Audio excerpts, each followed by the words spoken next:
Hi again, this is Jonesy, and this will be my third video for November 30th.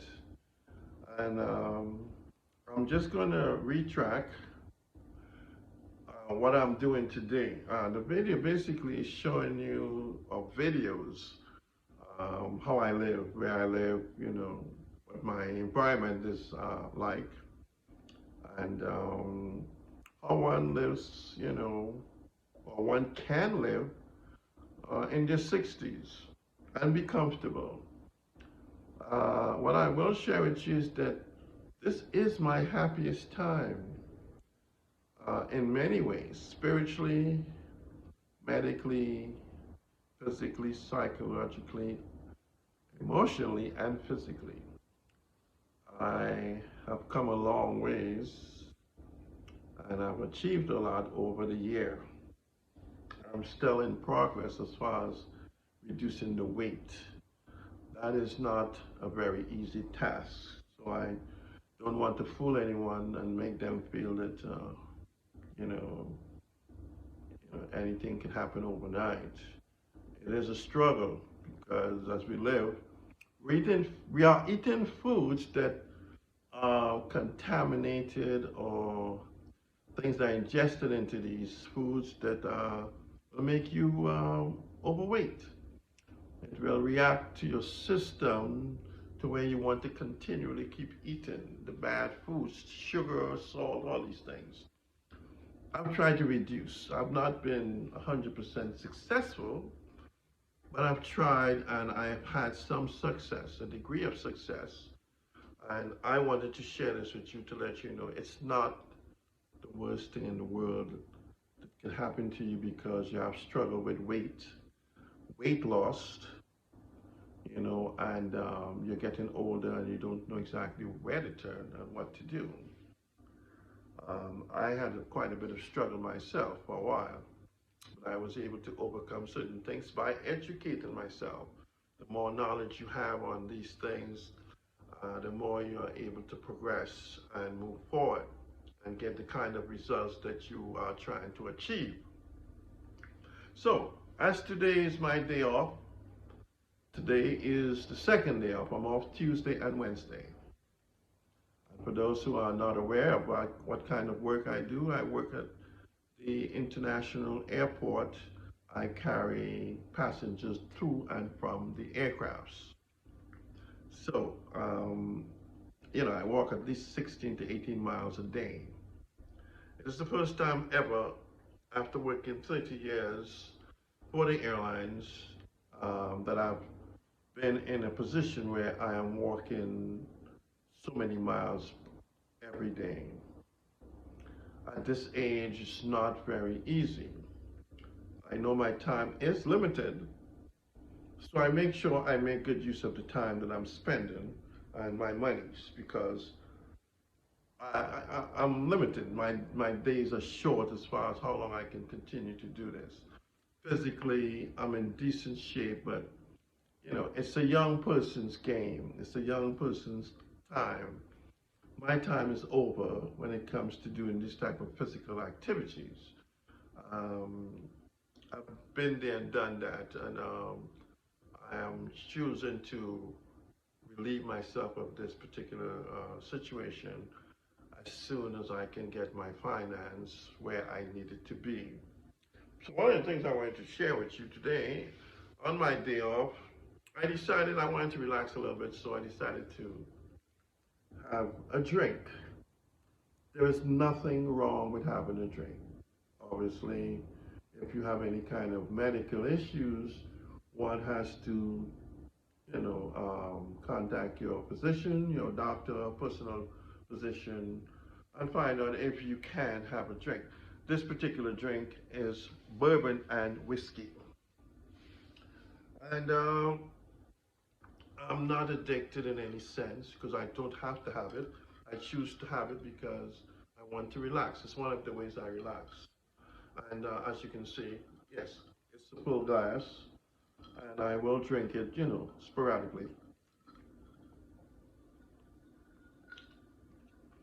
Um, when you become as senior citizens, there are many changes that one will occur. And some people aren't ready for these changes. And it takes time to adjust. You're not 50 anymore, you're not 40, you're not 30, and you're not 20. What you used to do then, you really cannot continue to do in your 60s. It's a different life. Your mind, your body, and all these things have changed. It's gotten older. And, the change doesn't have to be the worst. You see what I'm saying? But you have to remember, you're not going to be going out there and do what you did when you was 25. And you might not be able to look like you looked when you were 25. That is not my desire.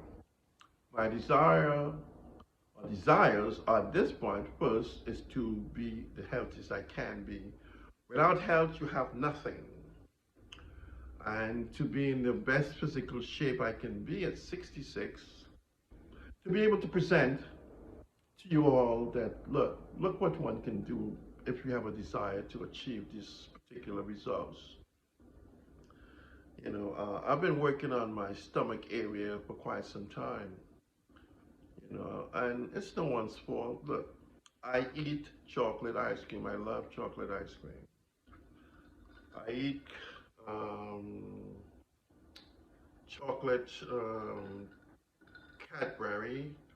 It's roasted with it's chocolate bar with roasted almonds in there. I love that. I eat Lay's potato chips. These things I try not to do every day. I do like Foster's, Australian Foster's beer. I'm not gonna lie, yes, I sometimes after work I tend to go and have one or two of them while I'm hanging out at the subway. I have been eating more Subway sandwiches than I should. But sometimes I'm very tired. I don't want to cook. I just want to eat and then pass out because of that physical activity that I'm doing during the day at work. You know, so I don't feel bad, believe me. I have no reasons to feel bad. A lot of times we can put that kind of situation to the words to feel bad. You know, guilty is the word because you did something that you shouldn't do. Well, that's just life. It's the real life. You know, I ate a 6-inch meal today, a sandwich, but I haven't eaten anything since, and I'm having a drink.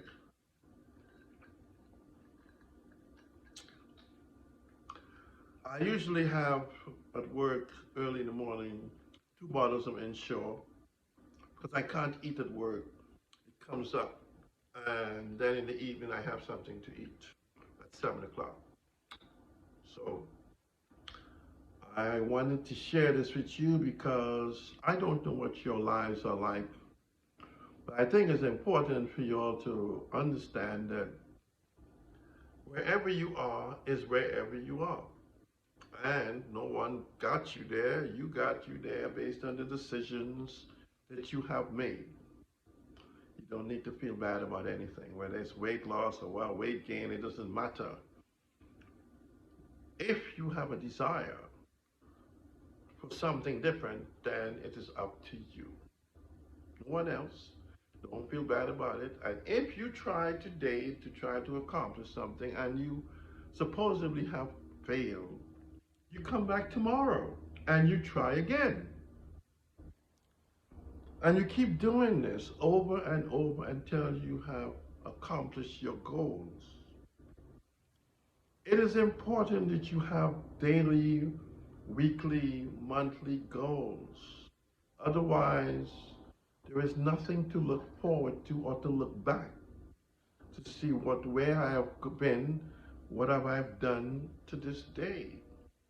I do this, and I can see where I am. I have financial goals, and I've done a lot. can tell you right now, one of my biggest financial goals were to clean my credit out.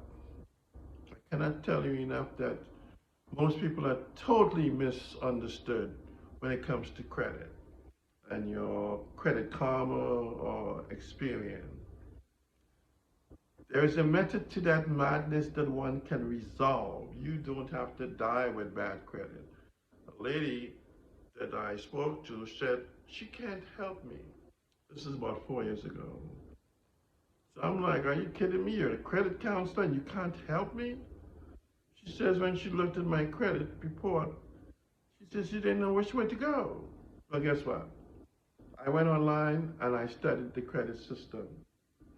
I was able to clean my credit out, just like I have done here recently. In a matter of 3 months, and doing the job I have presently, I was able to raise my credit score from 591 to 671. It is a considerable amount of points. I am looking forward to getting to 700, over 700, so I am able to do things that I would not be able to do and be able to get better benefits from having a better credit score. It does take time, so one has to be patient. I wanted to make this a point that our ethnicity, and I will be very frank, many of our people, black people, Americans, whatever you want to call them, a lot of us might not research and do the reading that one should. We have like gold and we don't know the value of the gold. You see, it is not enough to have, a credit card and don't know the value of it and how to use it and how not to use it and these type of things. Remember, the credit card, whether it's 1,000, 5,000, it's not your money. It is their money. And the system is not here to make you rich. It is to make money off of you. And they've already studied the mentality of a lot of our people. So we fall into a category where we misuse the credit because we go out and we buy things we don't need because we haven't had the money, and now they give you credit cards. Now you figure, I need this and I need that. No, no. Do not purchase anything that you don't have the money in the bank to pay off. They want you to have 90% minimum available balance after 30 days and pay off whatever you've used and have that 90% available balance. And your credit score goes up. Many people don't know that. And they tell you about you can pay the minimum of $20 or $50. That does not work. It makes your credit score go down, and then the other thing too, you're going to pay more money on the interest, and that's exactly what they want. You see, so I'm going to share certain things when it comes to credit because I read, I research, and I want to share with you, for the ones who don't read and research, how to stay out of credit prison. You would not believe, I paid off out of 6 accounts, 5 accounts. I planned it out and I designed how to pay them off. You can negotiate with these individuals. How you attain the least amount in that negotiation depends on your ability to negotiate what you say to them and what you're able to sell them, just like they try to sell you. So, I'm at 15 minutes on this video. I guess because of the drink, maybe I went on a little bit longer. But anyway, I'm going to cut this video and go on to another one. But anyway, please subscribe and share this video with other people, because anything I'm saying to you is not just for me only, because if I have issues, I'm sure that other people have issues too. And then if I can resolve my issues, then I'm sure you can resolve your issues also. So look, please check out the other video, and I will see you in 1 minute.